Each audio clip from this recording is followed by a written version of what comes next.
Hi friends, welcome to MNS academy. ಸ್ನೇಹಿತರೆ, ಮುಂಬರುವ ನೇಮಕಾತಿ ಪರೀಕ್ಷೆಗಳಾದ FDA, SDA ಮತ್ತು PSIಗೆ ಅತ್ಯಂತ ಉಪಯುಕ್ತವಾಗುವಂತಹ ಜನರಲ್ ನಾಲೆಡ್ಜ್ ಟಾಪ್ 60 ಅತಿ ಸಂಭವನೀಯ ಪ್ರಶ್ನೆಗಳನ್ನು ಈ ಒಂದು ವಿಡಿಯೋದಲ್ಲಿ ಚರ್ಚೆ ಮಾಡೋಣ. ಇದರಲ್ಲಿ ಕೇಳಲಾಗಿರುವಂಥ ಪ್ರಶ್ನೆಗಳು ಇತಿಹಾಸ, ಸಾಮಾನ್ಯ ಜ್ಞಾನ, ಭೂಗೋಳ ಮತ್ತು ಭಾರತ ಸಂವಿಧಾನಕ್ಕೆ ಸಂಬಂಧಪಟ್ಟಿದ್ದು. ದಯವಿಟ್ಟು ನಮ್ಮ ವಿಡಿಯೋವನ್ನು ಕೊನೆಯವರೆಗೂ ವೀಕ್ಷಿಸಿ. ನಮ್ಮ ಪ್ರಯತ್ನ ಇಷ್ಟವಾದಲ್ಲಿ ನಮ್ಮ MNS ಅಕಾಡೆಮಿ ಚಾನಲನ್ನು ಸಬ್ಸ್ಕ್ರೈಬ್ ಮಾಡಿ, ಲೈಕ್ ಮಾಡಿ, ಈ ವಿಡಿಯೋವನ್ನು ನಿಮ್ಮ ಸ್ನೇಹಿತರಿಗೂ ಕೂಡ ಶೇರ್ ಮಾಡಿ. ಥಾಮಸ್ ಮನ್ರೋ ಎಂಬ ಗವರ್ನರ್ ಮದ್ರಾಸ್ ಪ್ರಾಂತ್ಯದಲ್ಲಿ ಯಾವ ಪದ್ಧತಿಯನ್ನು ಜಾರಿಗೆ ತಂದನು? ರೈತಾವಾರಿ ಪದ್ಧತಿ. ಥಾಮಸ್ ಮನ್ರೋ ಬ್ರಿಟಿಷ್ ಆಳ್ವಿಕೆಯಲ್ಲಿ ಮದ್ರಾಸ್ ಪ್ರಾಂತ್ಯದ ಗವರ್ನರ್ ಆಗಿ ಕರ್ತವ್ಯವನ್ನು ನಿರ್ವಹಿಸ್ತಾ ಇರ್ತಾನೆ. ಆ ಒಂದು ಸಂದರ್ಭದಲ್ಲಿ ತಮಿಳುನಾಡಿನ ಸೇಲಂ ಜಿಲ್ಲೆಯಲ್ಲಿ ಈತ ರೈತಾವಾರಿ ಪದ್ಧತಿ ಎನ್ನುವಂತಹ ಕಂದಾಯ ಪದ್ಧತಿಯನ್ನು ಜಾರಿಗೆ ತರ್ತಾನೆ. ಇನ್ನು 1793ರಲ್ಲಿ ಪಶ್ಚಿಮ ಬಂಗಾಳದಲ್ಲಿ ಲಾರ್ಡ್ ಕಾರ್ನ್ವಾಲಿಸನು ಕಾಯಂ ಜಮೀನ್ದಾರಿ ಪದ್ಧತಿಯನ್ನು ಜಾರಿಗೆ ತರ್ತಾನೆ. ಹಾಗೆಯೇ 1834ರಲ್ಲಿ ಲಾರ್ಡ್ ವಿಲಿಯಂ ಬೆಂಟಿಂಕನು ಮಹಲ್ವಾರಿ ಪದ್ಧತಿಗಳನ್ನು ಜಾರಿಗೆ ತರ್ತಾನೆ. ಇವು ಪ್ರಮುಖ ಬ್ರಿಟಿಷರ ಕಾಲದ ಭೂ ಸುಧಾರಣಾ ಕಾಯ್ದೆಗಳಾಗಿದ್ದಾವೆ. ಮಾಗೋಡ್ ಜಲಪಾತ ಯಾವ ನದಿಯಿಂದ ರಚನೆಯಾಗಿದೆ?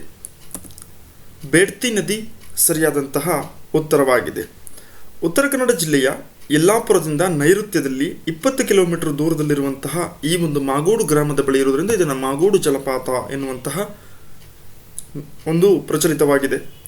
ಬೇಡ್ತಿ ನದಿ ಸುಮಾರು 200 ಮೀಟರ್ ಎತ್ತರದಿಂದ 2 ಘಟ್ಟಗಳಲ್ಲಿ ಧುಮ್ಮಿಕ್ಕುವಂತಹ ವಿಶೇಷವಾದಂತಹ ಜಲಪಾತ ಮಾಗೋಡು ಜಲಪಾತವಾಗಿದೆ.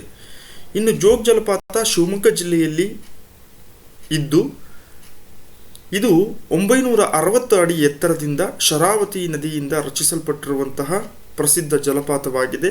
ಕರ್ನಾಟಕದ ಪ್ರಮುಖ ಪ್ರವಾಸಿ ತಾಣಗಳಲ್ಲಿ ಒಂದಾಗಿದೆ. ಸಾಂಗ್ಪೋ ಎಂದು ಕರೆಯಲ್ಪಡುವಂತಹ ನದಿ ಯಾವುದು? ಬ್ರಹ್ಮಪುತ್ರ ನದಿ. ಇದು ನೈಋತ್ಯ ಟಿಬೆಟ್ನ ಮಾನಸ ಸರೋವರದ ಚಿಮ್ಯಾಂಗ್ ಡೆಂಗ್ ಎನ್ನುವಂತಹ ಸ್ಥಳದಲ್ಲಿ ಉಗಮವಾಗುತ್ತೆ. ಅಲ್ಲಿ ಇದನ್ನು ಸಾಂಗ್ಪೋ ಅಥವಾ ಸಾಂಗ್ಪೋ ಎನ್ನುವಂಥ ಹೆಸರಿನಿಂದ ಸೂಚಿಸಲಾಗುತ್ತದೆ. 2850 ಕಿಲೋಮೀಟರ್ ಉದ್ದವಾಗಿ ಹರಿದು ಬಂಗಾಳ ಕೊಲ್ಲಿಯನ್ನು ಸೇರುತ್ತದೆ. ಸುಬನ್ಗಿರಿ, ತಿಸ್ತಾ, ದಿಬಂಗ್, ಧನ್ಸಿರಿ, ಕಾಮೆಂಗ್, ನಂಗ್ಚೂ ಎನ್ನುವಂಥವು ಬ್ರಹ್ಮಪುತ್ರ ನದಿಯ ಪ್ರಮುಖ ಉಪನದಿಗಳಾಗಿದ್ದಾವೆ. ಕೇಂದ್ರೀಯ ಭಾರತೀಯ ಭಾಷೆಗಳ ಸಂಸ್ಥೆ ಎಲ್ಲಿದೆ? ಮೈಸೂರು ಸರಿಯಾದಂಥ ಉತ್ತರ. ಸ್ನೇಹಿತರೆ, ಭಾರತದಲ್ಲಿ ಶಾಸ್ತ್ರೀಯ ಸ್ಥಾನಮಾನ ಪಡೆದಂಥ ಭಾಷೆಗಳು 6: ತಮಿಳು, ಸಂಸ್ಕೃತ, ತೆಲುಗು, ಕನ್ನಡ, ಮಲಯಾಳಂ ಮತ್ತು ಒಡಿಯಾ. ಈ ಒಂದು ಭಾಷೆಗಳಿಗೆ ಸಂಬಂಧಪಟ್ಟ ಹಾಗೆ ನಮ್ಮ ಸಂವಿಧಾನದ 8ನೇ ಅನುಸೂಚಿಯಲ್ಲಿ ಭಾಷೆಗಳ ಬಗ್ಗೆ ಮಾಹಿತಿಯನ್ನು ನೀಡುತ್ತೆ. ಪ್ರಸ್ತುತ ಸಂವಿಧಾನದಲ್ಲಿ ಸೂಚಿಸಿರುವಂಥ ಅಧಿಕೃತ ಭಾಷೆಗಳ ಸಂಖ್ಯೆ 22 ಆಗಿದೆ. ಆರಂಭದಲ್ಲಿ ಕೇವಲ 14 ಭಾಷೆಗಳು ಇದ್ದವು. ಅದಾದ ನಂತರ ತಿದ್ದುಪಡಿಗಳ ಮೂಲಕ ಒಟ್ಟು ಈಗ 22 ಭಾಷೆಗಳಿಗೆ ಸಂವಿಧಾನದ ಸ್ಥಾನಮಾನವನ್ನು ನೀಡಲಾಗಿದೆ. ಸುಂದರಿ ಎಂಬ ಮರಗಳು ಯಾವ ಕಾಡುಗಳಲ್ಲಿ ಕಂಡುಬರುತ್ತವೆ? ಮ್ಯಾಂಗ್ರೋವ್ ಕಾಡುಗಳು, ಸುಂದರ್ಬನ್ಸ್ ಅಂತಲೂ ಕೂಡ ಕರೀತೀವಿ. ಇದು ಪಶ್ಚಿಮ ಬಂಗಾಳ ರಾಜ್ಯದಲ್ಲಿ ಮೂಲತಃ ಹೆಚ್ಚಿನ ಪ್ರಮಾಣದಲ್ಲಿ ಕಾಣಬಹುದು. ಹುಲಿಗಳ ಸಂತತಿಗೆ ರಕ್ಷಣೆಯನ್ನು ಒದಗಿಸಿರುವಂತಹ ಪ್ರಮುಖ ಅರಣ್ಯ ಪ್ರದೇಶ ಮ್ಯಾಂಗ್ರೋವ್ ಕಾಡುಗಳು. ಇನ್ನು ಅತಿ ಕಡಿಮೆ ಅರಣ್ಯ ಪ್ರದೇಶವನ್ನು ಹೊಂದಿರುವಂತಹ ರಾಜ್ಯ ಹರಿಯಾಣವಾಗಿದೆ. ವನ್ಯಜೀವಿ ಸಂರಕ್ಷಣಾ ಕಾಯ್ದೆ 1972ರಲ್ಲಿ ಜಾರಿಗೆ ಬಂತು. ಮೊನಚಾದ ಎಲೆಗಳನ್ನು ಒಳಗೊಂಡಿರುವಂತಹ ಕಾಡುಗಳು ಹಿಮಾಲಯದ ಪ್ರದೇಶಗಳಲ್ಲಿ ನಾವು ಕಾಣ್ತೇವೆ. ಅತಿ ಹೆಚ್ಚು ಅರಣ್ಯವನ್ನು ಹೊಂದಿರುವಂತಹ ರಾಜ್ಯ ಮಧ್ಯಪ್ರದೇಶವಾಗಿದೆ. ಗಂಧದ ಮರಗಳಿಗೆ ಅತ್ಯಂತ ಖ್ಯಾತಿಯನ್ನು ಹೊಂದಿರುವಂತಹ ರಾಜ್ಯ ಕರ್ನಾಟಕವಾಗಿದೆ. ಪೆಡಾಲಜಿ ಎಂಬುದು ಯಾವ ಅಧ್ಯಯನಕ್ಕೆ ಸಂಬಂಧಿಸಿದೆ? ಮಣ್ಣಿನ ಅಧ್ಯಯನಕ್ಕೆ ಸಂಬಂಧಪಟ್ಟಂತಹ ಶಾಸ್ತ್ರವನ್ನು ಫೆಡಾಲಜಿ ಎಂದು ಕರೆಯುತ್ತೇವೆ. ಕಪ್ಪು ಮಣ್ಣಿನ ವಿಸ್ತಾರವಾದಂತಹ ಪ್ರದೇಶವನ್ನು ಹೊಂದಿರುವಂತಹ ರಾಜ್ಯ ಮಹಾರಾಷ್ಟ್ರವಾಗಿದೆ. ಒಣಗಿದ ಮಣ್ಣಿನ ಮೇಲೆ ಮಳೆ ಬಿದ್ದಾಗ ಆ ಮಣ್ಣು ವಾಸನೆ ಬರಲು ಮಣ್ಣಿನ ಸ್ಪೆಕ್ಟ್ರೋಮೈಸಿನಾ ಎನ್ನುವಂಥ ಬ್ಯಾಕ್ಟೀರಿಯಾ ಏನಿದೆ ಅದು ಕಾರಣವಾಗಿದೆ.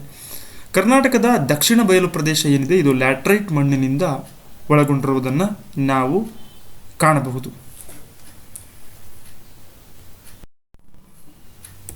ಸಾರ್ಕ್ನ ಒಟ್ಟು ಸದಸ್ಯ ರಾಷ್ಟ್ರಗಳ ಸಂಖ್ಯೆ ಎಷ್ಟು?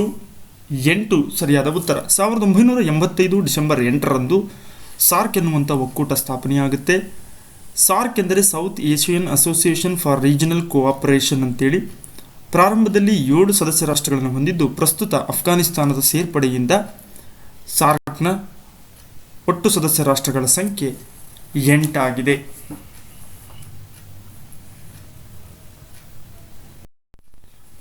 ಒಂಬತ್ತನೆಯ ಪ್ರಶ್ನೆ, ಮಿಶ್ರ ಆರ್ಥಿಕತೆ ಎಂದರೇನು? ಖಾಸಗಿ ಮತ್ತು ಸರ್ಕಾರಿ ಸಹಭಾಗಿತ್ವ ಅಂತ ಕರಿತೀವಿ. ಇಂಗ್ಲಿಷ್ನಲ್ಲಿ ಮಿಕ್ಸ್ಡ್ ಎಕಾನಮಿ ಸಿಸ್ಟಮ್, ಮಿಶ್ರ ಆರ್ಥಿಕ ವ್ಯವಸ್ಥೆ ಅಂತ ಕರಿತೀವಿ. ಭಾರತ ಇದಕ್ಕೆ ಸೂಕ್ತವಾದಂಥ ಉದಾಹರಣೆ. ಭಾರತವು ಮಿಶ್ರ ಆರ್ಥಿಕ ವ್ಯವಸ್ಥೆಯನ್ನು ಅಳವಡಿಸಿಕೊಂಡಿದೆ. ಮಿಶ್ರ ಆರ್ಥಿಕ ವ್ಯವಸ್ಥೆ ಎಂದರೆ ಒಂದೇ ಆರ್ಥಿಕ ವ್ಯವಸ್ಥೆಯಲ್ಲಿ ಸಾರ್ವಜನಿಕ ವಲಯ ಮತ್ತು ಖಾಸಗಿ ವಲಯಗಳೆರಡೂ ಭಾಗವಹಿಸಿದರೆ ಅದನ್ನು ನಾವು ಮಿಶ್ರ ಆರ್ಥಿಕ ವ್ಯವಸ್ಥೆ ಅಂತ ಕರಿತೀವಿ. 2011ರ ಜನಗಣತಿಯ ಪ್ರಕಾರ ಅತಿ ಕಡಿಮೆ ಲಿಂಗಾನುಪಾತ ಹೊಂದಿರುವಂತಹ ಜಿಲ್ಲೆ ಯಾವುದು? ಬೆಂಗಳೂರು ನಗರ. ಇದು ಕರ್ನಾಟಕದ ಮಾಹಿತಿಯನ್ನು ತಿಳಿದುಕೊಳ್ಳೋದಾದರೆ ಲಿಂಗಾನುಪಾತ ಅಂತ ಹೇಳಿದ್ರೆ 1000 ಪುರುಷರಿಗೆ ಸ್ತ್ರೀಯರ ಪ್ರಮಾಣವನ್ನು ಇದು ಸೂಚಿಸುತ್ತದೆ. ಅಂದರೆ ಎಷ್ಟು ಮಹಿಳೆಯರ ಸಂಖ್ಯೆ ಇದೆ ಅಂತ. ಇದನ್ನು ಆಧಾರವಾಗಿಟ್ಕೊಂಡು ನೋಡೋದಾದರೆ ಕರ್ನಾಟಕದ ಲಿಂಗಾನುಪಾತದಲ್ಲಿ ಉಡುಪಿ ಏನಿದೆ 1000 ಪುರುಷರಿಗೆ 1094 ಮಹಿಳೆಯರ ಹೊಂದಿರುವ ಮೂಲಕ ಅತಿ ಹೆಚ್ಚು ಲಿಂಗಾನುಪಾತ ಸ್ತ್ರೀಯರನ್ನು ಹೊಂದಿರುವಂಥದ್ದು ಉಡುಪಿ. ಇನ್ನು ಅತಿ ಕಡಿಮೆ ಲಿಂಗಾನುಪಾತ ಬೆಂಗಳೂರು ನಗರ 1000 ಪುರುಷರಿಗೆ 916 ಕೇವಲ. ಇನ್ನು ಒಟ್ಟು ಜನಸಾಂದ್ರತೆ ಕರ್ನಾಟಕದನ್ನು ಗಮನಿಸುವುದಾದರೆ 382 ಜನ ಪ್ರತಿ ಚದುರ ಕಿಲೋಮೀಟರ್ಗೆ. ಒಟ್ಟಾರೆಯಾಗಿ ಕರ್ನಾಟಕದ ಲಿಂಗಾನುಪಾತವನ್ನು ಗಮನಿಸುವುದಾದರೆ 1000 ಪುರುಷರಿಗೆ 940. ಶಾಂತಿ ಪುರಾಣ, ಆದಿಪುರಾಣ ಮತ್ತು ಅಜಿತ ಪುರಾಣಗಳ ಕವಿಗಳನ್ನು ಹೆಸರಿಸಿ. ಅಂದರೆ ಯಾವ್ಯಾವ ಕೃತಿಯನ್ನು ಯಾವ್ಯಾವ ಕವಿಗಳು ರಚನೆ ಮಾಡಿದ್ದಾರೆ? ಪೊನ್ನ ಶಾಂತಿ ಪುರಾಣ, ಪಂಪ ಆದಿಪುರಾಣ, ಹಾಗೆ ರನ್ನ ಅಜಿತ ಪುರಾಣ. ಈ 3 ಜನ ಕವಿಗಳ ವಿಶೇಷತೆ ಏನಪ್ಪ ಅಂತೇಳಿದ್ರೆ ಇವರು ಜೈನ ಕವಿಗಳಾಗಿರ್ತಾರೆ. ಸೊ ಆ ಜೈನ ಪರಂಪರೆಯಲ್ಲಿ ಬಂದಂತಹ ಗುರು ಪರಂಪರೆಯನ್ನು ಆಧಾರವಾಗಿಟ್ಟುಕೊಂಡು ಪೊನ್ನನು ಶಾಂತಿನಾಥನನ್ನು ಆಧಾರವಾಗಿಟ್ಟುಕೊಂಡು ಶಾಂತಿ ಪುರಾಣವನ್ನು ರಚನೆ ಮಾಡ್ತಾನೆ. ಆದಿದೇವನನ್ನು ಆಧಾರವಾಗಿಟ್ಟುಕೊಂಡು ಆದಿಪುರಾಣವನ್ನು ರಚನೆ ಮಾಡಲಾಗುತ್ತೆ. ಅಜಿತನಾಥನನ್ನು ಬಳಸಿಕೊಂಡು ಅಜಿತ ಪುರಾಣವನ್ನು ರನ್ನನು ರಚನೆ ಮಾಡ್ತಾನೆ. ಲಾರ್ಡ್ ವೆಲ್ಲೆಸ್ಲಿಯ ಸಹಾಯಕ ಸೈನ್ಯ ಪದ್ಧತಿಗೆ ಮೊದಲು ಸಹಿ ಹಾಕಿದವರು ಯಾರು? ಹೈದರಾಬಾದಿನ ನಿಜಾಮರು. ಅದರಲ್ಲಿ ಸಿಕಂದರ್ ಜಾ ಎನ್ನುವಂಥ ಹೈದರಾಬಾದಿನ ನಿಜಾಮ ಏನಿದ್ದಾನೆ, ಲಾರ್ಡ್ ವೆಲ್ಲೆಸ್ಲಿಯು ಭಾರತದಲ್ಲಿ ಜಾರಿಗೆ ತಂದಂತಹ ಸಹಾಯಕ ಸೈನ್ಯ ಪದ್ಧತಿಗೆ ಮೊದಲು ಸಹಿಯನ್ನು ಹಾಕಿದನು. 1798ರಲ್ಲಿ ಲಾರ್ಡ್ ವೆಲ್ಲೆಸ್ಲಿ ಸಬ್ಸಿಡರಿ ಅಲಯನ್ಸ್ ಅಥವಾ ಸಹಾಯಕ ಸೈನ್ಯ ಪದ್ಧತಿಯನ್ನು ಜಾರಿಗೆ ತರ್ತಾನೆ. ಇದರಂತೆ ಬ್ರಿಟಿಷರ ಸೇನಾ ತುಕಡಿಯನ್ನು ಭಾರತೀಯ ರಾಜರು ತಮ್ಮ ಬಳಿಯಲ್ಲಿ ಇಟ್ಟುಕೊಳ್ಳುವ ಮೂಲಕ ಅದರ ಸಂಪೂರ್ಣ ವೆಚ್ಚವನ್ನು ಭಾರತೀಯ ರಾಜರೇ ವಹಿಸಿಕೊಳ್ಬೇಕಾಗಿರುತ್ತದೆ. ಇದಕ್ಕೆ ಪ್ರತಿಯಾಗಿ ಆ ರಾಜನು ಮತ್ತೊಬ್ಬ ರಾಜನ ಮೇಲೆ ಯುದ್ಧವನ್ನು ಮಾಡಿದಾಗ ಆ ಸೈನ್ಯದ ಸಹಾಯವನ್ನು ನೀಡ್ತೀವಿ. ಅದಕ್ಕೆ ಬದಲಾಗಿ ಅವರು ಉಡುಗೊರೆಗಳನ್ನು ಪಡೆದುಕೊಳ್ಳುವಂತಹ ಪದ್ಧತಿಯನ್ನು ಜಾರಿಗೆ ತಂದಿರ್ತಾರೆ. ಇದನ್ನು ಸಹಾಯಕ ಸೈನ್ಯ ಪದ್ಧತಿ ಅಂತಲೂ ಕೂಡ ಕರೆಯುತ್ತೇವೆ. ಭಾರತದ ಏಕೈಕ ಖಾಸಗಿ ಬಂದರು ಯಾವುದು? ಎನ್ನೂರು ಬಂದರು ತಮಿಳುನಾಡಿನಲ್ಲಿ ಈ ಒಂದು ಖಾಸಗಿ ಬಂದರನ್ನು ನಾವು ಕಾಣ್ತೀವಿ. ಭಾರತದಲ್ಲಿ ಒಟ್ಟು ಸರ್ಕಾರಿ ಸ್ವಾಮ್ಯದಲ್ಲಿರುವಂತಹ 13 ಬಂದರುಗಳನ್ನು ನಾವು ಕಾಣ್ತೇವೆ. ಅದರಲ್ಲಿ 13+1 ಈ ಒಂದೇನಿದೆ ಅದು ಖಾಸಗಿ ಸಹಭಾಗಿತ್ವದ ಅಥವಾ ಖಾಸಗಿ ಬಂದರಾಗಿದೆ ಎನ್ನೂರು ಅನ್ನುವಂಥದ್ದು. ಪ್ರಮುಖ 13 ಬಂದರುಗಳನ್ನು ನಾವು ಗಮನಿಸುವುದಾದರೆ ಕೋಲ್ಕತ್ತಾ, ಹಾಲ್ಡಿಯಾ, ಪಾರಾದೀಪ್, ವಿಶಾಖಪಟ್ಟಣಂ, ಚೆನ್ನೈ, ಟುಟಿಕೋರಿನ್, ಕಾಂಡ್ಲಾ, ಮುಂಬೈ, ನವಶೇವ, ಮರ್ಮಗೋವಾ, ಮಂಗಳೂರು, ಕೊಚ್ಚಿನ್ ಮತ್ತು ಫೋರ್ಟ್ ಬ್ಲೇರ್ ಇವು ಸರ್ಕಾರಿ ಬಂದರುಗಳಾದರೆ ಎನ್ನೂರು ಬಂದರೇನಿದೆ ಅದು ತಮಿಳುನಾಡಿನಲ್ಲಿ 2001ರಲ್ಲಿ ಸ್ಥಾಪನೆಯಾಗುತ್ತೆ. ಇದು ಖಾಸಗಿ ಬಂದರಾಗಿದೆ. ನ್ಯೂಮ್ಯಾಡಿಕ್ ಎಲಿಫೆಂಟ್ ಎಂಬುದು ಯಾವ 2 ರಾಷ್ಟ್ರಗಳ ನಡುವಿನ ಸಮರಾಭ್ಯಾಸವಾಗಿದೆ? ಭಾರತ ಮತ್ತು ಮಂಗೋಲಿಯಾ ಈ 2 ರಾಷ್ಟ್ರಗಳ ನಡುವೆ ನಡೆದಂತಹ ಸಮರಾಭ್ಯಾಸಕ್ಕೆ ಇಟ್ಟಿರುವಂತಹ ಹೆಸರು ನ್ಯೂಮ್ಯಾಡಿಕ್ ಎಲಿಫೆಂಟ್ ಆಗಿದೆ. LPG ಪ್ರಮುಖವಾಗಿ ಇವುಗಳನ್ನು ಒಳಗೊಂಡಿದೆ. ಪ್ರೊಪೈನ್ ಮತ್ತು ಬ್ಯೂಟೇನ್ ಎನ್ನುವಂಥ ಅನಿಲಗಳನ್ನು ಇದರಲ್ಲಿ ಬಳಕೆ ಮಾಡಿರ್ತಾರೆ. LPG ಅಂದರೆ ಲಿಕ್ವಿಡ್ ಪೆಟ್ರೋಲಿಯಂ ಗ್ಯಾಸ್, ದ್ರವೀಕೃತ ಪೆಟ್ರೋಲಿಯಂ ಅನಿಲ ಅಂತ ಕರಿತೀವಿ. ಅಡುಗೆಗಾಗಿ ಬಳಸುವಂಥ ಸಿಲಿಂಡರ್ಗಳಲ್ಲಿ ಇದನ್ನು ಹೆಚ್ಚಿನ ಪ್ರಮಾಣದಲ್ಲಿ ಬಳಸಿರ್ತಾರೆ. ಅಲ್ಲಿ ಬಳಸಿರುವಂಥ ಅನಿಲಗಳು ಪ್ರೊಪೈನ್ ಮತ್ತು ಬ್ಯೂಟೇನ್ ಎನ್ನುವಂಥದ್ದು.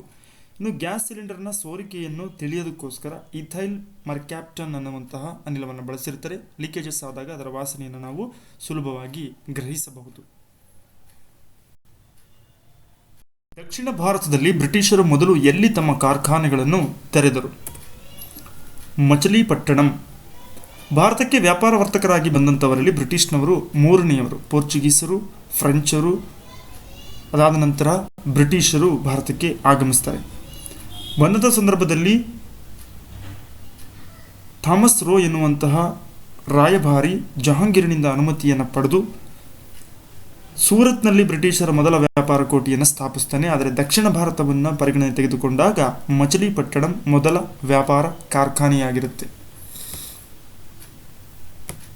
20ನೆಯ ಪ್ರಶ್ನೆ, ಕವಿ ಕುಬ್ಜನು ಕೆತ್ತನೆ ಮಾಡಿರುವ ಕದಂಬರ ಕಾಲದ ಶಾಸನ ಯಾವುದು? ತಾಳಗುಂದ ಶಾಸನವಾಗಿದೆ. ಇದರ ಒಂದು ಕಾಲಾವಧಿ ಅಲ್ಮಿಡಿ ಶಾಸನದ ಸಮಕಾಲೀನ ಎಂದು ಹೇಳಲಾಗುತ್ತದೆ. ಇದು ಶಿವಮೊಗ್ಗ ಜಿಲ್ಲೆಯ ಶಿಕಾರಿಪುರ ತಾಲೂಕಿನ ತಾಳಗುಂದ ಎನ್ನುವಂಥ ಗ್ರಾಮದಲ್ಲಿ ದೊರೆತಿದೆ. ಕಾಕುತ್ಸವರ್ಮ ಎನ್ನುವಂತಹ ದೊರೆಯು ಇದನ್ನು ಕೆತ್ತನೆಯನ್ನು ಮಾಡಿಸಿರ್ತಾನೆ. ಕವಿ ಕುಬ್ಜ ಎನ್ನುವಂಥವನು ಇದರ ಒಂದು ರಚನೆಕಾರನಾಗಿದ್ದಾನೆ. ಇದು ವಿಶೇಷ ಏನಂದರೆ ಸಂಸ್ಕೃತದ ಮೊದಲ ಶಾಸನವಾಗಿದೆ.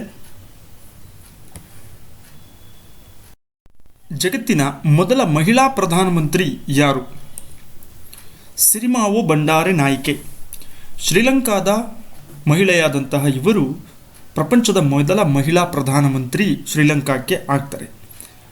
3 ಅವಧಿಗೆ ಇವರು ಪ್ರಧಾನಮಂತ್ರಿಯಾಗಿ ಕರ್ತವ್ಯವನ್ನು ನಿರ್ವಹಿಸ್ತಾರೆ. ಶ್ರೀಲಂಕಾದಲ್ಲಿ 1960ರಿಂದ 65, 70ರಿಂದ 77, ಹಾಗೆಯೇ 94ರಿಂದ 2000 ಅವಧಿಗೆ. ಭಾರತಕ್ಕೆ ಬಂದಾಗ ಭಾರತದ ಮೊದಲ ಮಹಿಳಾ ಪ್ರಧಾನಮಂತ್ರಿ ಶ್ರೀಮತಿ ಇಂದಿರಾ ಗಾಂಧಿ. ಹಾಗೆಯೇ ಮಹಿಳಾ ರಾಷ್ಟ್ರಪತಿಯನ್ನು ನೋಡೋದಾದರೆ ಪ್ರತಿಭಾ ದೇವಿ ಸಿಂಗ್ ಪಾಟೀಲ್ ರವರು. ಕರ್ನಾಟಕದ ಯಾವ ಜಿಲ್ಲೆಗಳಲ್ಲಿ ಉಷ್ಣ ವಿದ್ಯುತ್ ಸ್ಥಾವರಗಳಿವೆ? ಬಳ್ಳಾರಿ ಮತ್ತು ರಾಯಚೂರು. ರಾಯಚೂರಿನ ಶಕ್ತಿನಗರ, ಬಳ್ಳಾರಿಯ ಕುಡತಿನಿ ಸಮೀಪದಲ್ಲಿ ಇರುವಂತಹ ಈ 2 ಉಷ್ಣ ವಿದ್ಯುತ್ ಸ್ಥಾವರಗಳು ಕರ್ನಾಟಕಕ್ಕೆ ವಿದ್ಯುತ್ತನ್ನು ಒದಗಿಸುವಂತಹ ಪ್ರಮುಖ ಶಾಖೋತ್ಪನ್ನ ಕೇಂದ್ರಗಳಾಗಿವೆ. ಚೀನಾದೊಂದಿಗೆ ಗಡಿರೇಖೆಯನ್ನು ಹೊಂದಿರುವ ಭಾರತದ ರಾಜ್ಯಗಳು ಯಾವುವು? ಜಮ್ಮು ಮತ್ತು ಕಾಶ್ಮೀರ, ಅರುಣಾಚಲ ಪ್ರದೇಶ, ಹಿಮಾಚಲ ಪ್ರದೇಶ. ಈ 3 ರಾಜ್ಯಗಳು ಚೀನಾದೊಂದಿಗೆ ಗಡಿರೇಖೆಯನ್ನು ಹಂಚಿಕೊಂಡಿದ್ದಾವೆ. ಅದರಲ್ಲೂ ವಿಶೇಷವಾಗಿ ಚೀನಾ ದೇಶ ಅರುಣಾಚಲ ಪ್ರದೇಶದ ಬಹುತೇಕ ಪ್ರದೇಶಗಳನ್ನು ವಶಪಡಿಸಿಕೊಳ್ಳುವ ಸಲುವಾಗಿ ಪದೇ ಪದೇ ಅಲ್ಲಿ ಉಪಟಳಗಳನ್ನು ಮಾಡುವಂಥದ್ದನ್ನು ಕೂಡ ನಾವು ಪತ್ರಿಕೆಗಳಲ್ಲಿ ಗಮನಿಸ್ತೇವೆ. ಹಾಗಾಗಿ ಜಮ್ಮು ಮತ್ತು ಕಾಶ್ಮೀರ, ಅರುಣಾಚಲ ಪ್ರದೇಶ ಮತ್ತು ಹಿಮಾಚಲ ಪ್ರದೇಶ ಚೀನಾದೊಂದಿಗೆ ಗಡಿರೇಖೆಯನ್ನು ಹಂಚಿಕೊಂಡಿರುವಂತಹ ಭಾರತದ ರಾಜ್ಯಗಳಾಗಿದ್ದಾವೆ.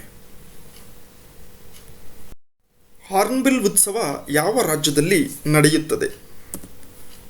ಭಾರತದ ಈಶಾನ್ಯ ರಾಜ್ಯಗಳಲ್ಲಿ ಒಂದಾದಂತಹ ನಾಗಾಲ್ಯಾಂಡ್ನಲ್ಲಿ ಈ ಒಂದು ಹಬ್ಬ ಅಥವಾ ಉತ್ಸವ ನಡೆಯುತ್ತದೆ. ಇದನ್ನು ನಾಗಾಲ್ಯಾಂಡ್ನಲ್ಲಿ ಹಬ್ಬಗಳ ಹಬ್ಬ ಅಂತ ಕರೀತಾರೆ. ಡಿಸೆಂಬರ್ 1ರಿಂದ ಡಿಸೆಂಬರ್ 10ರವರೆಗೆ ಇದು ಜರುಗುತ್ತದೆ. ಇದರ ಸಾಂಸ್ಕೃತಿಕ ಪರಂಪರೆಯನ್ನು ನೋಡೋದಾದರೆ ನಾಗಾ ಪರಂಪರೆ ಮತ್ತು ಸಂಪ್ರದಾಯಗಳ ಶ್ರೀಮಂತಿಕೆಯನ್ನು ಪುನರುಜ್ಜೀವನಗೊಳಿಸಲು, ರಕ್ಷಿಸಲು ಮತ್ತು ಉಳಿಸಿಕೊಳ್ಳೋದಕ್ಕೋಸ್ಕರ ಆ ಜನರು ಪ್ರತಿ ವರ್ಷ ಇಲ್ಲಿ ಈ ಹಬ್ಬವನ್ನು ಆಚರಣೆ ಮಾಡ್ತಾರೆ. 10 ದಿನಗಳ ಕಾಲ ಈ ಒಂದು ಉತ್ಸವ ಇಲ್ಲಿ ನಡೆಯುತ್ತದೆ.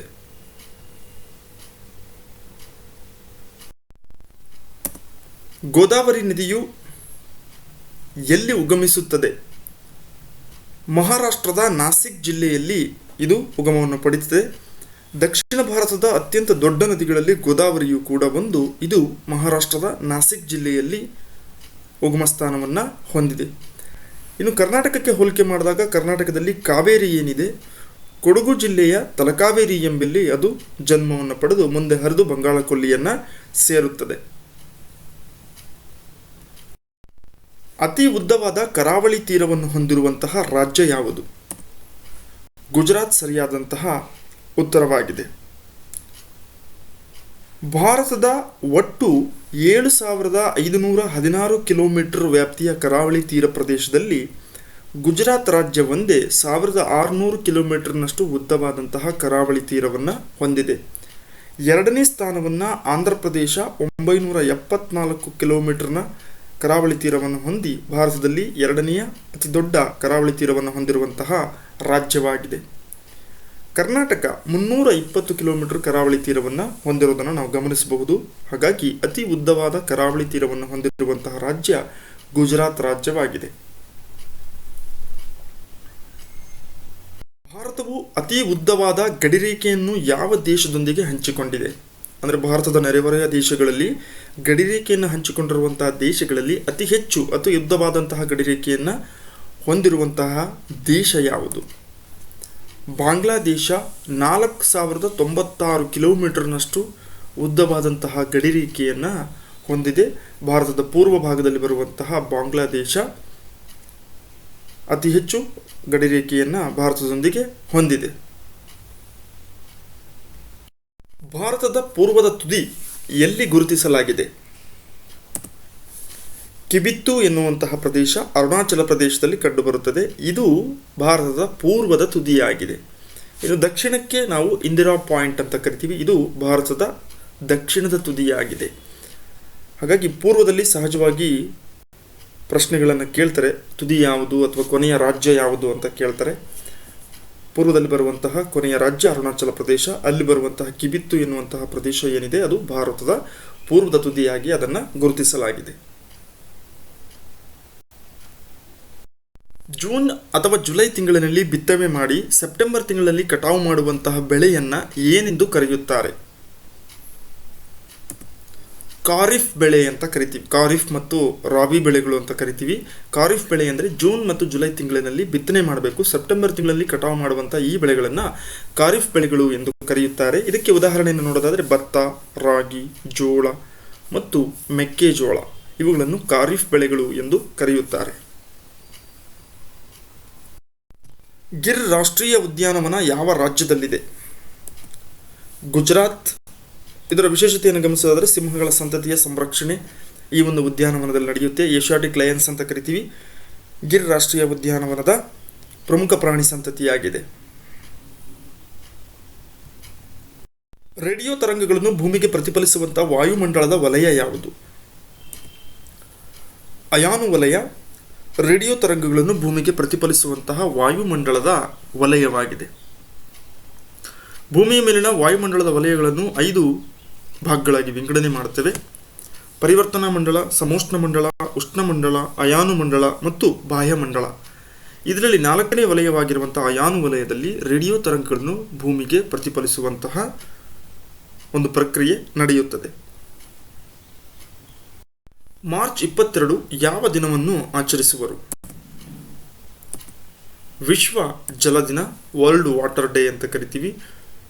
ನೀರನ್ನು ಸಂರಕ್ಷಣೆ ಮಾಡುವ ಕುರಿತು ಜಾಗೃತಿಯನ್ನು ಮೂಡಿಸೋದಕ್ಕೋಸ್ಕರ ಅಂತಾರಾಷ್ಟ್ರೀಯ ಮಟ್ಟದಲ್ಲಿ ಆಚರಿಸುವಂಥ ಈ ದಿನವನ್ನು ವಿಶ್ವ ಜಲ ದಿನ ಅಂತ ಕರಿತೀವಿ. What is mean by pixel? ನೀವು ಮೊಬೈಲ್ ಫೋನ್ಗಳಲ್ಲಿ ಕ್ಯಾಮ್ರಾದ ಭಾಷೆಯಲ್ಲಿ ಇದನ್ನು ಬಳಸೋದನ್ನು ತಾವು ಗಮನಿಸಿರ್ತೀರಿ. ಇಷ್ಟು ಮೆಗಾ ಪಿಕ್ಸೆಲ್ ಕ್ಯಾಮ್ರಾ ಅಂತ ಹೇಳ್ತೀವಿ. ಸೊ ಆ ಪಿಕ್ಸೆಲ್ ಅಂದರೆ ಏನರ್ಥ? A pixel is the smallest unit of digital image. So digital ಇಮೇಜ್ನ ಒಂದು ಸಣ್ಣ ಘಟಕವನ್ನು ಪಿಕ್ಸೆಲ್ ಅಂತ ಕರಿತೀವಿ. ರ್ಯಾಂಡಮ್ ಆಕ್ಸೆಸ್ ಮೆಮೊರಿ ಎಂದರೇನು? ರ್ಯಾಮ್ ಅಂತಲೂ ಕರಿತೀವಿ. ಇದು ಕಂಪ್ಯೂಟರ್ಗೆ ಸಂಬಂಧಪಟ್ಟಂತಹ ಪ್ರಶ್ನೆ. ಪ್ರಾಥಮಿಕ ದತ್ತಾಂಶ ಸಂಗ್ರಾಹಕವನ್ನು ನಾವು ರ್ಯಾಮ್ ಅಂತ ಕರಿತೀವಿ. ಹಾರ್ಡ್ ಡಿಸ್ಕ್ನ ಒಳಭಾಗದಲ್ಲಿರುವಂಥ ಕಂಪ್ಯೂಟರ್ನ ಒಂದು ಭಾಗವಾಗಿದೆ. ಇದನ್ನು ರ್ಯಾಂಡಮ್ ಆಕ್ಸೆಸ್ ಮೆಮೊರಿ ಅಂತ ಕರಿತೀವಿ, ರ್ಯಾಮ್ನ ಅಬ್ರಿವೇಷನ್. ಇದು ಏನು ಕೆಲಸವನ್ನು ಮಾಡುತ್ತೆ ಅಂತ ಹೇಳಿದ್ರೆ ಕಂಪ್ಯೂಟರ್ನಲ್ಲಿ ಸಂಗ್ರಹಿಸುವಂಥ ದತ್ತಾಂಶವನ್ನು ತಾತ್ಕಾಲಿಕವಾಗಿ ಸಂಗ್ರಹ ಮಾಡಿಕೊಂಡಿರುತ್ತೆ. ಇದು ಈ ಒಂದು ರ್ಯಾಮ್ನಲ್ಲಿ ನಾವು ಕೊಟ್ಟಿರುವಂಥ ಮಾಹಿತಿ ಸಂಗ್ರಹವಾಗುತ್ತೆ. ಆದರೆ ಇದು ಶಾಶ್ವತವಾಗಿ ಅಲ್ಲ, ತಾತ್ಕಾಲಿಕವಾಗಿ ಸಂಗ್ರಹವಾಗೋದ್ರಿಂದ ಇದನ್ನು ಪ್ರಾಥಮಿಕ ದತ್ತಾಂಶ ಸಂಗ್ರಾಹಕ ಅಂತ ಕರಿತೀವಿ. MI5 ಇದು ಯಾವ ರಾಷ್ಟ್ರದ ಗುಪ್ತಚರ ದಳವಾಗಿದೆ? ಇಂಗ್ಲೆಂಡ್ ಅಥವಾ ಯುನೈಟೆಡ್ ಕಿಂಗ್ಡಮ್ ಅಂತ ಕರಿತೀವಿ. ಈ ಒಂದು ದೇಶದ ಗುಪ್ತಚರ ದಳದ ಹೆಸರನ್ನು MI5 ಎಂದು ಹೆಸರಿಸಲಾಗಿದೆ. ಮೊದಲ ಪ್ರಶ್ನೆ, ಭಾರತ ಸಂವಿಧಾನದಲ್ಲಿ ಗಂಡು ಹೆಣ್ಣು ಇಬ್ಬರಿಗೂ ಸಮಾನ ಕೆಲಸ ಸಮಾನ ವೇತನ ಎಂದು ಎಲ್ಲಿ ನಮೂದಿಸಲಾಗಿದೆ? ರಾಜ್ಯ ನಿರ್ದೇಶಕ ತತ್ವಗಳಲ್ಲಿ ಈ ಒಂದು ವಿಷಯವನ್ನು ಪ್ರಸ್ತಾಪವಾಗಿರುವುದನ್ನು ನಾವು ಗಮನಿಸಬಹುದು. ರಾಜ್ಯ ನಿರ್ದೇಶಕ ತತ್ವಗಳು ಸುಖಿ ರಾಜ್ಯದ ಪರಿಕಲ್ಪನೆಯನ್ನು ಹೊಂದಿದ್ದು ಅಲ್ಲಿ ಗಂಡು ಹೆಣ್ಣು ಇಬ್ಬರಿಗೂ ಸಮೇತ ಸಮಾನ ಕೆಲಸ ಸಮಾನ ವೇತನ ಎನ್ನುವಂತಹ ಸ್ಪಷ್ಟೀಕರಣವನ್ನು ನಾವು ರಾಜ್ಯ ನಿರ್ದೇಶಕ ತತ್ವಗಳಲ್ಲಿ ಕಾಣಬಹುದು. ಕೇಂದ್ರ ಮತ್ತು ರಾಜ್ಯ ಸರ್ಕಾರಗಳ ಸಂಬಂಧಗಳ ಬಗೆಗಿನ ಆಯೋಗ ಯಾವುದು? ಅಂದರೆ ಕೇಂದ್ರ ಮತ್ತು ರಾಜ್ಯ ಸರ್ಕಾರಕ್ಕಿರುವಂತಹ ಸಂಬಂಧಗಳ ಬಗ್ಗೆ ವಿವರಿಸುವಂಥ ಅಥವಾ ಶಿಫಾರಸನ್ನು ಮಾಡಿದಂತಹ ಆಯೋಗ ಸರ್ಕಾರಿಯ ಆಯೋಗವಾಗಿದೆ. ಸಂವಿಧಾನದ 10ನೇ ಪರಿಚ್ಛೇದವು ಯಾವ ವಿಷಯಕ್ಕೆ ಸಂಬಂಧಿಸಿದೆ? ಪಕ್ಷಾಂತರ ವಿರೋಧಿ ಕಾನೂನು ಅಥವಾ ಪಕ್ಷಾಂತರ ನಿಷೇಧ ಕಾಯ್ದೆಯ ಬಗ್ಗೆ ಸಂವಿಧಾನದ 10ನೇ ಪರಿಚ್ಛೇದವು ಮಾಹಿತಿಯನ್ನು ನೀಡುತ್ತದೆ. ಭಾರತದ ಸಂಸತ್ತಿನ 2 ಸದನಗಳ ಜಂಟಿ ಅಧಿವೇಶನದ ಅಧ್ಯಕ್ಷತೆಯನ್ನು ವಹಿಸುವವರು ಯಾರು? ಲೋಕಸಭಾ ಸ್ಪೀಕರ್ ರಾಷ್ಟ್ರಪತಿಯವರು ಕರೆಯುವಂತಹ 2 ಸದನಗಳ ಜಂಟಿ ಅಧಿವೇಶನದ ಅಧ್ಯಕ್ಷತೆಯನ್ನು ವಹಿಸುತ್ತಾರೆ. ಪಂಚಾಯತ್ ರಾಜನ್ನು ಮೊದಲ ಬಾರಿಗೆ ಎಲ್ಲಿ ಪ್ರಾರಂಭಿಸಲಾಯಿತು? ರಾಜಸ್ಥಾನದ 1959ರಲ್ಲಿ ರಾಜಸ್ಥಾನದಲ್ಲಿ ಮೊಟ್ಟಮೊದಲ ಬಾರಿಗೆ ಪಂಚಾಯತ್ ರಾಜ್ ವ್ಯವಸ್ಥೆ ಜಾರಿಗೆ ಬರುತ್ತೆ. ಈ ಪಂಚಾಯತ್ ರಾಜ್ ವ್ಯವಸ್ಥೆಯನ್ನು ಜಾರಿಗೆ ತರೋದಕ್ಕೆ ಶಿಫಾರಸು ಮಾಡಿದಂತಹ ಆಯೋಗ ಬಲ್ವಂತ್ ರಾಯ್ ಮೆಹ್ತಾ ಸಮಿತಿ. ಸಂವಿಧಾನದ ಯಾವ ವಿಧಿಯ ಅಡಿಯಲ್ಲಿ ಒಬ್ಬ ವ್ಯಕ್ತಿ ಮೂಲಭೂತ ಹಕ್ಕುಗಳ ಉಲ್ಲಂಘನೆಯಾದಲ್ಲಿ ನೇರವಾಗಿ ಸರ್ವೋಚ್ಚ ನ್ಯಾಯಾಲಯದ ಮೊರೆ ಹೋಗಬಹುದು? ಇದಕ್ಕೆ ಸಂಬಂಧಪಟ್ಟಂಥ ಸಂವಿಧಾನದ ವಿಧಿ ಯಾವುದು? 32ನೆಯ ವಿಧಿ ಅನ್ವಯ ಸಂವಿಧಾನವು ಪ್ರತಿಯೊಬ್ಬರಿಗೂ ಒದಗಿಸಲ್ಪಟ್ಟಂತಹ ಮೂಲಭೂತ ಹಕ್ಕುಗಳ ಉಲ್ಲಂಘನೆಯಾದಂಥ ಸಂದರ್ಭದಲ್ಲಿ ನೇರವಾಗಿ ಸರ್ವೋಚ್ಚ ನ್ಯಾಯಾಲಯದ ಮೊರೆ ಹೋಗಬಹುದು. ಸೊ ಇದಕ್ಕೋಸ್ಕರ ಕಾನೂನು ಅಥವಾ ವಿಧಿ ಇರುವಂಥದ್ದು 32ನೆಯ ವಿಧಿ. ಭಾರತದ ಸಂವಿಧಾನವು ದೇಶವನ್ನು ಜಾತ್ಯತೀತ ಎಂದು ಘೋಷಿಸಿದೆ. ಈ ಜಾತ್ಯತೀತ ಎನ್ನುವುದರ ಅರ್ಥ ರಾಜ್ಯವು ಧಾರ್ಮಿಕ ಚಿಂತನೆಗಳು ಜನರ ವೈಯಕ್ತಿಕ ಅಂಶ ಎಂದು ಪರಿಗಣಿಸಿದೆ. ಅಂದರೆ ಪ್ರತಿಯೊಬ್ಬ ವ್ಯಕ್ತಿಯೂ ಸಮೇತ ತನ್ನ ಇಷ್ಟದ ಧರ್ಮವನ್ನು ಪಾಲಿಸುವ, ಪೂಜಿಸುವ ಮತ್ತು ಪೋಷಿಸುವಂತಹ ಹಕ್ಕನ್ನು ಹೊಂದಿದ್ದಾನೆ. ಇದನ್ನು ಜಾತ್ಯತೀತತೆ ಅಂತ ಕರಿತೀವಿ. ಮುಂದಿನ ಪ್ರಶ್ನೆ, ಮೂಲಭೂತ ಹಕ್ಕುಗಳ ಪಟ್ಟಿಯಿಂದ ಆಸ್ತಿಯ ಹಕ್ಕನ್ನು ತೆಗೆದುಹಾಕಲಾದಂತಹ ತಿದ್ದುಪಡಿ ಯಾವುದು? ಸಂವಿಧಾನದ 44ನೇ ತಿದ್ದುಪಡಿಯ ಅನ್ವಯ ಆರಂಭದಲ್ಲಿ ಆಸ್ತಿಯ ಹಕ್ಕನ್ನು ಸಮೇತ ಮೂಲಭೂತ ಹಕ್ಕು ಎಂದು ಪರಿಗಣಿಸಲಾಗಿತ್ತು. ಆದರೆ 44ನೇ ತಿದ್ದುಪಡಿಯಿಂದ ಆಸ್ತಿಯ ಹಕ್ಕನ್ನು ಮೂಲಭೂತ ಪಟ್ಟಿಗಳಿಂದ ಕೈಬಿಡಲಾಯಿತು. ಸಂವಿಧಾನ ರಚನಾ ಸಮಿತಿಯಲ್ಲಿ ಮೂಲಭೂತ ಹಕ್ಕುಗಳ ಸಮಿತಿಯ ಅಧ್ಯಕ್ಷರು ಯಾರಾಗಿದ್ದರು? ಸರ್ದಾರ್ ವಲ್ಲಭಾಯ್ ಪಟೇಲ್ ಭಾರತದ ಮೊದಲ ಗೃಹ ಮಂತ್ರಿಗಳು. ಹಾಗೆಯೇ ಒಕ್ಕೂಟ ವ್ಯವಸ್ಥೆಯನ್ನು ಒಟ್ಟುಗೂಡಿಸುವಲ್ಲಿ ಅತ್ಯಂತ ಮಹತ್ವದ ಪಾತ್ರವನ್ನು ವಹಿಸಿದಂಥ ಸರ್ದಾರ್ ವಲ್ಲಭಾಯ್ ಪಟೇಲ್ ರವರು ಸಂವಿಧಾನ ರಚನಾ ಸಮಿತಿಯ ಮೂಲಭೂತ ಹಕ್ಕುಗಳ ಸಮಿತಿಯಲ್ಲಿ ಅಧ್ಯಕ್ಷತೆಯನ್ನು ಹೊಂದಿರ್ತಾರೆ. ರಾಷ್ಟ್ರೀಯ ಭದ್ರತಾ ಮಂಡಳಿಯ ಸಲಹೆಗಾರರು ಯಾರು? ಅಜಿತ್ ಕುಮಾರ್ ದೋವಲ್ ಸರಿಯಾದಂತಹ ಉತ್ತರ. ಸಂವಿಧಾನದ ಎಷ್ಟನೇ ತಿದ್ದುಪಡಿಯ ಮೂಲಕ ಮತದಾನದ ವಯೋಮಿತಿಯನ್ನು 21ರಿಂದ 18ಕ್ಕೆ ಇಳಿಸಲಾಯಿತು? 61ನೇ ತಿದ್ದುಪಡಿ 1989ರಲ್ಲಿ ಇದನ್ನು ಮಾಡಲಾಯಿತು. ಇದರಂತೆ ಈ ಹಿಂದೆ ಇದ್ದಂತಹ ಮತದಾನದ ವಯೋಮಿತಿ 21ರಿಂದ 18 ವರ್ಷಕ್ಕೆ ಇಳಿಸಲಾಯಿತು. ಈಗ 18 ವರ್ಷ ಪೂರ್ಣಗೊಂಡಿರುವಂಥ ವ್ಯಕ್ತಿ ಮತದಾನದ ಹಕ್ಕನ್ನು ಭಾರತದಲ್ಲಿ ಪಡೆದಿದ್ದಾನೆ. ಭಾರತದ ಸಂವಿಧಾನವು ಅತಿ ಹೆಚ್ಚು ಅಂಶಗಳನ್ನು ಯಾವ ಕಾಯ್ದೆಯಿಂದ ರೂಪಿಸಲಾಗಿದೆ? ಅಂದರೆ ಯಾವ ಕಾಯ್ದೆಯಿಂದ ಅತಿ ಹೆಚ್ಚು ಅಂಶಗಳನ್ನು ಪಡೆದುಕೊಂಡು ಭಾರತದ ಸಂವಿಧಾನವನ್ನು ರಚನೆ ಮಾಡಲಾಗಿದೆ? 1935ರ ಭಾರತ ಸರ್ಕಾರದ ಕಾಯ್ದೆ. ಇದರಲ್ಲಿರುವಂಥ ಬಹುತೇಕ ಅಂಶಗಳನ್ನು ನಮ್ಮ ಸಂವಿಧಾನದಲ್ಲಿ ಅಳವಡಿಸಿಕೊಳ್ಳಲಾಗಿದೆ. ರಾಜ್ಯ ನಿರ್ದೇಶಕ ತತ್ವಗಳು ಸಂವಿಧಾನದ ಎಷ್ಟನೇ ಭಾಗದಲ್ಲಿವೆ? 4ನೇ ಭಾಗ. ಸಂವಿಧಾನದ 4ನೇ ಭಾಗವು ರಾಜ್ಯ ನಿರ್ದೇಶಕ ತತ್ವಗಳ ಬಗ್ಗೆ ಸಂಪೂರ್ಣ ವಿವರಣಾತ್ಮಕ ಮಾಹಿತಿಯನ್ನು ನಮಗೆ ನೀಡುತ್ತದೆ. ಸ್ವರ್ಣ ಸಿಂಗ್ ಸಮಿತಿಯು ಯಾವುದಕ್ಕೆ ಸಂಬಂಧಿಸಿದೆ? ಮೂಲಭೂತ ಕರ್ತವ್ಯಗಳನ್ನು ಸಂವಿಧಾನದಲ್ಲಿ ಸೇರ್ಪಡೆಗೊಳಿಸುವಿಕೆ. ಆರಂಭದಲ್ಲಿ ಮೂಲಭೂತ ಹಕ್ಕುಗಳು ಮಾತ್ರ ಇದ್ದವು. ಆದರೆ ಸ್ವರ್ಣ ಸಿಂಗ್ ಸಮಿತಿಯ ಶಿಫಾರಸಿನ ಅನ್ವಯ ಮೂಲಭೂತ ಕರ್ತವ್ಯಗಳನ್ನು ಸಮೇತ ತಿದ್ದುಪಡಿ ಮಾಡುವ ಮೂಲಕ ಸಂವಿಧಾನದಲ್ಲಿ ಸೇರ್ಪಡೆಗೊಳಿಸಲಾಯಿತು. ರಾಜ್ಯ ನಿರ್ದೇಶಕ ತತ್ವಗಳನ್ನು ಯಾವ ಸಂವಿಧಾನದಿಂದ ಎರವಲು ಪಡೆಯಲಾಗಿದೆ? ಡೈರೆಕ್ಟಿವ್ ಪ್ರಿನ್ಸಿಪಲ್ಸ್ ಅಂತ ಕರಿತೀವಿ. ಇದನ್ನು ಐರಿಷ್ ಸಂವಿಧಾನದಿಂದ ನಾವು ಎರವಲಾಗಿ ಪಡೆದುಕೊಂಡು ಭಾರತ ಸಂವಿಧಾನದಲ್ಲಿ ಅಳವಡಿಸಲಾಗಿದೆ. ಸಂವಿಧಾನದ ತಿದ್ದುಪಡಿ ಮಾಡುವ ಪ್ರಕ್ರಿಯೆಯನ್ನು ಯಾವ ಸಂವಿಧಾನದಿಂದ ಎರವಲಾಗಿ ಪಡೆಯಲಾಗಿದೆ? ದಕ್ಷಿಣ ಆಫ್ರಿಕಾದ ಸಂವಿಧಾನ. ದಕ್ಷಿಣ ಆಫ್ರಿಕಾದ ಸಂವಿಧಾನದಿಂದ ಸಂವಿಧಾನವನ್ನು ತಿದ್ದುಪಡಿ ಮಾಡುವಂಥ ಪ್ರಕ್ರಿಯೆ ಹೇಗೆ ಅನ್ನುವಂಥದ್ದನ್ನು ನಾವು ಆ ಸಂವಿಧಾನದಿಂದ ಎರವಲಾಗಿ ಪಡೆದು ಭಾರತ ಸಂವಿಧಾನದಲ್ಲಿ ಅಳವಡಿಕೆ ಮಾಡಲಾಗಿದೆ. ಸಂಸತ್ತಿನ ಜಂಟಿ ಅಧಿವೇಶನ ವಿಷಯವನ್ನು ಯಾವ ಸಂವಿಧಾನದಿಂದ ಎರವಲು ಪಡೆಯಲಾಗಿದೆ? ಲೋಕಸಭೆ ಮತ್ತು ರಾಜ್ಯಸಭೆಯಲ್ಲಿ ಭಿನ್ನಾಭಿಪ್ರಾಯಗಳು ಉಂಟಾದಂಥ ಸಂದರ್ಭದಲ್ಲಿ ಯಾವುದೇ ಮಸೂದೆಗೆ ಸಂಬಂಧಪಟ್ಟ ಹಾಗೆ ಆಗ ರಾಷ್ಟ್ರಪತಿಯವರು ಎರಡೂ ಸದನಗಳ ಜಂಟಿ ಅಧಿವೇಶನವನ್ನು ಕರೆಯುವಂತಹ ಅಧಿಕಾರವನ್ನು ಹೊಂದಿದ್ದಾರೆ. ಈ ಒಂದು ಪ್ರಕ್ರಿಯೆಯ ಬಗ್ಗೆ ನಾವು ಆಸ್ಟ್ರೇಲಿಯಾ ಸಂವಿಧಾನದಿಂದ ಈ ಒಂದು ಮಾಹಿತಿಯನ್ನು ಪಡೆದು ಭಾರತದ ಸಂವಿಧಾನದಲ್ಲಿ ಅಳವಡಿಸಲಾಗಿದೆ. ಮೂಲಭೂತ ಹಕ್ಕುಗಳನ್ನು ಯಾವ ದೇಶದ ಸಂವಿಧಾನದಿಂದ ಆಯ್ದುಕೊಳ್ಳಲಾಗಿದೆ? ಅಮೆರಿಕದ ಸಂವಿಧಾನ. ಅಮೆರಿಕದ ಸಂವಿಧಾನದಿಂದ ಮೂಲಭೂತ ಹಕ್ಕುಗಳನ್ನು ಪಡೆದು ಭಾರತದ ಸಂವಿಧಾನದಲ್ಲಿ ಸೇರಿಸಲಾಗಿದೆ. ಸಂವಿಧಾನ ರಚನಾ ಸಭೆ ಮೊದಲ ಸಭೆ ಏನಿತ್ತು ಯಾವಾಗ ನಡೆಯಿತು? ಸಂವಿಧಾನ ರಚನೆಯ ಮೊದಲ ಸಭೆ ನಡೆದಂಥದ್ದು ಡಿಸೆಂಬರ್ 9, 1946. ರಿಸರ್ವ್ ಬ್ಯಾಂಕ್ ಯಾವ ಕಾಯ್ದೆಯ ಶಿಫಾರಸ್ಸಿನ ಅನ್ವಯ ಸ್ಥಾಪನೆಯಾಯಿತು? 1935ರ ಭಾರತ ಸರ್ಕಾರದ ಕಾಯ್ದೆ. ಇದರ ಶಿಫಾರಸ್ಸಿನ ಅನ್ವಯ ಭಾರತದಲ್ಲಿ ರಿಸರ್ವ್ ಬ್ಯಾಂಕ್ ಸ್ಥಾಪನೆ ಆಯಿತು. ತಿದ್ದುಪಡಿಗೆ ಸಂಬಂಧಿಸಿದ ಮಸೂದೆಯನ್ನು ಯಾವ ಸದನದಲ್ಲಿ ಮಂಡಿಸಬಹುದು? ಸಂಸತ್ತಿನ ಯಾವುದಾದರೂ ಒಂದು ಸದನದಲ್ಲಿ ಮಂಡಿಸಬಹುದು. ಅಂದರೆ ಲೋಕಸಭೆ ಇರ್ಬೋದು ಅಥವಾ ರಾಜ್ಯಸಭೆ ಇರ್ಬೋದು, ಯಾವುದಾದರೂ ಒಂದು ಸದನದಲ್ಲಿ ಮಂಡನೆ ಮಾಡಬಹುದು. ಒಂದು ಲೋಕಸಭೆಯ ಅವಧಿಯು ಮುಕ್ತಾಯಗೊಳ್ಳುವ ಹಂತದಲ್ಲಿದ್ದು ಆ ಸಂದರ್ಭದಲ್ಲಿ ನಡೆಯುವ ಅಧಿವೇಶನವನ್ನು ಏನೆಂದು ಕರೆಯುವರು? ಲೇಮ್ ಡಕ್ ಅಧಿವೇಶನ ಅಂತ ಕರಿತೀವಿ. ಸಂಸತ್ತಿನ ಸದಸ್ಯರು ನೇರವಾಗಿ ಉತ್ತರ ನೀಡಲಾಗುವಂತಹ ಪ್ರಶ್ನೆಗಳನ್ನು ಏನೆಂದು ಕರೆಯುವರು? ನಕ್ಷತ್ರಿಕ ಪ್ರಶ್ನೆಗಳು ಅಥವಾ ಸ್ಟಾರ್ ಮಾರ್ಕ್ಡ್ ಕ್ವೆಶ್ಚನ್ಸ್ ಅಂತ ಕರಿತೀವಿ.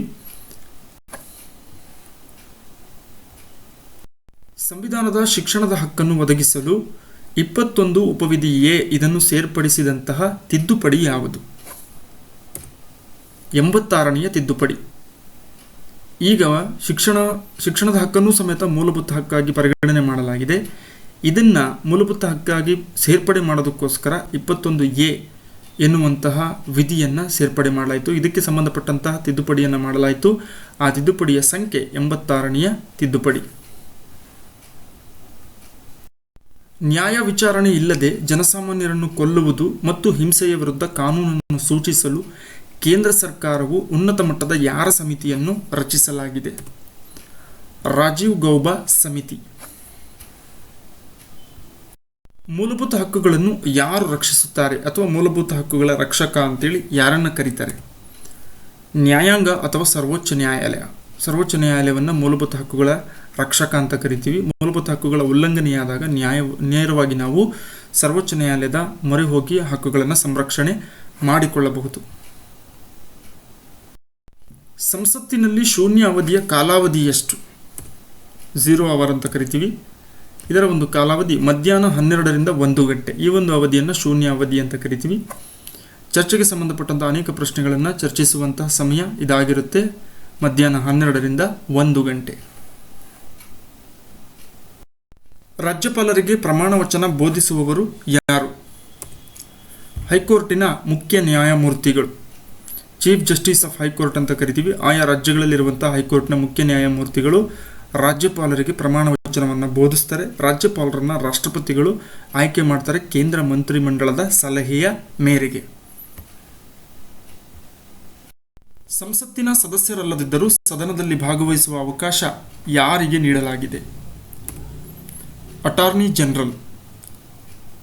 ಇವರು ರಾಷ್ಟ್ರಮಟ್ಟದ ಅತ್ಯುನ್ನತ ಕಾನೂನು ಅಧಿಕಾರಿಯಾಗಿದ್ದು ಈ ಅಟಾರ್ನಿ ಜನರಲ್ ಅವರು ಸಂಸತ್ತಿನ ಸದಸ್ಯರಲ್ಲದಿದ್ದರೂ ಕೂಡ ಸದನದಲ್ಲಿ ಭಾಗವಹಿಸುವ ಅವಕಾಶವನ್ನು ಪಡೆದಿದ್ದಾರೆ. ಆದರೆ ಮತದಾನವನ್ನು ಮಾಡುವಂತಹ ಹಕ್ಕು ಇವರಿಗೆ ಇಲ್ಲ. ಸ್ನೇಹಿತರೆ, ನಿಮಗಾಗಿ 2 ಪ್ರಶ್ನೆಗಳು. ಇವುಗಳ ಉತ್ತರವನ್ನು ಕಮೆಂಟಲ್ಲಿ ನೀಡಿ. ಕರ್ನಾಟಕದಲ್ಲಿ ಕಮಲ್ ಮಹಲ್ ಎಲ್ಲಿದೆ? ಸೆಕೆಂಡ್ ಕ್ವಶನ್, ವಿಶ್ವ ಪತ್ರಿಕಾ ದಿನವನ್ನು ಯಾವಾಗ ಆಚರಿಸುವರು? ಮುಂದಿನ ಮತ್ತೊಂದು ಉಪಯುಕ್ತ ವಿಡಿಯೋದೊಂದಿಗೆ ತಮ್ಮನ್ನು ಭೇಟಿಯಾಗೋಣ. ಧನ್ಯವಾದಗಳು.